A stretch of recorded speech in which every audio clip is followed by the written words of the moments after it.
அஸ்ஸலாமு அலைக்கும் வரஹ்மத்துல்லாஹி வபரகாத்துஹு. அல்ஹம்துலில்லாஹி வஹ்தா வஸ்ஸலாத்து வஸ்ஸலாமு அலா மன் லா நபிய்ய பஅதஹு பாத். கண்ணியத்துக்குரிய ஈமானிய சொந்தங்களே, உறவுகளே, அல்ஹம்துலில்லாஹ், அல்லாஹ் ரப்புல் ஆலமீன் நம்மை அனைவரையும் இந்த ரஹ்மத் பொருந்திய, பரக்கத் பொருந்திய மக்ஃபிரத்தை பெற்றுத்தரக்கூடிய ரமதானுடைய மாதத்தை நம்மளை அடைய வைத்தான். அதை அடைய வைத்தது மாத்திரமல்லாமல் அதில் நம்மளை பயணிக்க செய்தான். முதல் 10 கடந்தோம், 2ஆம் 10 கடந்தோம், 3ஆம் 10 இறுதியில் நாங்கள் அமர்ந்திருக்கிறோம். இந்த ரமலான் இதோ செல்ல போகிறது, நாம் ரமலான் செல்ல போகிறது என்ற அந்த சோகத்தை சொல்வதா, அல்லது அதை தொடர்ந்து பெருநாள் தினம் வரப்போகிறது என்று மகிழ்ச்சி நாம் கொண்டாட போவதா? அன்பான இஸ்லாமிய சொந்தங்களே, உறவுகளே, நாம் சிந்தனை செய்து பார்க்க வேண்டும். இந்த ரமலான் எதற்காக வேண்டி நம்மிடத்திலே வந்ததோ அதற்கான நோக்கத்தை நாங்கள் நிறைவேற்றி கொண்டிருக்கிறோமா, அதை அடைந்திருக்கிறோமா என்று நாம் சிந்தனை செய்து பார்க்க வேண்டும். அல்லாஹ் குர்ஆனிலே சொல்லும் பொழுது, இந்த ரமலான் உங்களுக்கு கடமையாக்கப்பட்டது என்பது லஅல்லக்கும் தத்தகூன், நீங்கள் இரையச்சம் உடையவர்களாக ஆகுவதற்காக என்பதாக அல்லாஹ் பதிவு செய்வான். எந்த அளவுக்கு இந்த ரமலானுடைய மாதத்தில் நாங்கள் இரையச்சம் உடையவர்களாக இருந்தோம், இந்த அளவுக்கு இனி வரப்போகக்கூடிய காலகட்டத்தில் இருக்க போகிறோம் என்பதை நாம் ஒரு கணம் சிந்தனை செய்து பார்க்க வேண்டும். இந்த ரமலானுடைய மாதத்தில் நாம் இதோ கடந்து செல்ல போகிறோம். மீண்டும் அடுத்த ரமலானுடைய மாதத்தில் நாம் இருப்போமா என்பது கேள்விக்குறிதான்.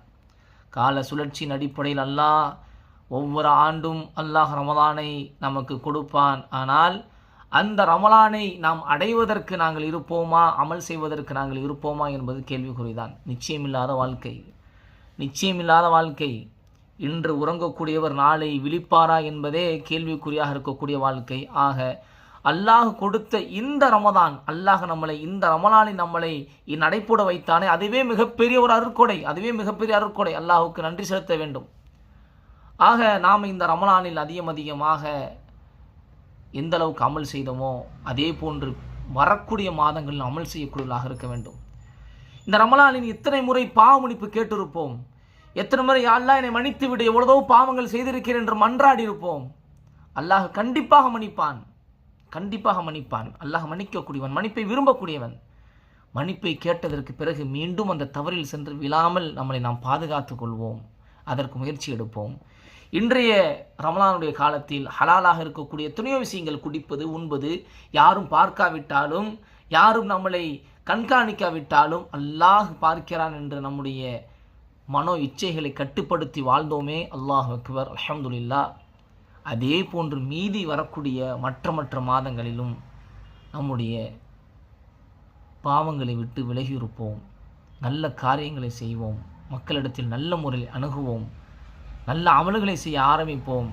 ரமலானுடைய மாதத்தில் எப்படி பள்ளியில் ஒன்று கூடினோமோ, ஃபஜ்ருடைய தொழுகையில் எப்படி அலைமோதி கொண்டு முதல் சஃபை பிடித்தோமோ, இஷாவுடைய தொழுகையில் வேகமாக எங்கு ஓடி வந்தோமோ, அதே போன்று மீதி இருக்கக்கூடிய அடுத்த ரமலான் வரை வரக்கூடிய மற்ற மாதங்களில் ஃபஜ்ரிலே நாங்கள் சரியான முறையில் ஒன்றாக நின்று தொழக்கூடிய மக்களாக மாறுவோம்.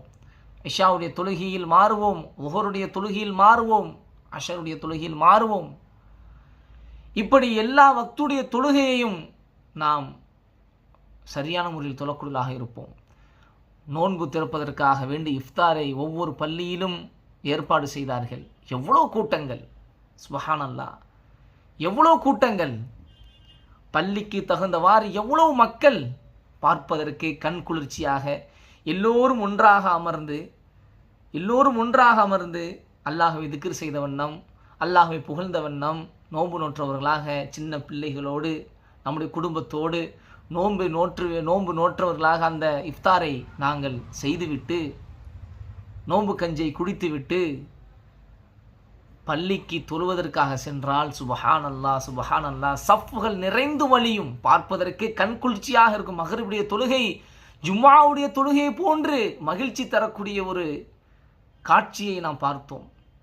இனி வரக்கூடிய மாதத்தில் அதே போன்ற மக்ரிபை நாம் பார்ப்போமா? இனி வரக்கூடிய காலங்களில் அதே போன்று மக்ரிபை பார்ப்போமா, ஃபஜ்ரை பார்ப்போமா? அன்பார்ந்த இஸ்லாமிய சொந்தங்களை உறவுகளே, இது ஒரு படிப்பினை. ஆக சிந்திப்போம். வரக்கூடிய மாதங்களிலும் அதே போன்ற அமல்கள் செய்யக்கூடியவர்களாக இருப்போம். அல்லாஹ் நமது பாவங்களை மன்னித்தருள்வானாக. ரமலான் நம்மளை விட்டு கடந்து செல்ல போகிறது. ரமலான் ஏதோ போய்விடும். அடுத்த வருடம் வரும்பொழுது நம்முடைய நிலைமை என்னவென்று தெரியாது. சொந்தங்களை உறவுகளே, அன்பார்ந்த உறவுகளே, தயவு செய்து கொஞ்சம் யோசிப்போம். பாவமன்னிப்பு கேட்போம். இருக்கக்கூடிய இந்த ஒரு தினம் 2 தினத்தில் பாவமன்னிப்பு அதிகமாக கேட்போம். கண்ணீர் வடிப்போம். அதிகமாக நன்மை செய்வோம், சதக்கா செய்வோம்.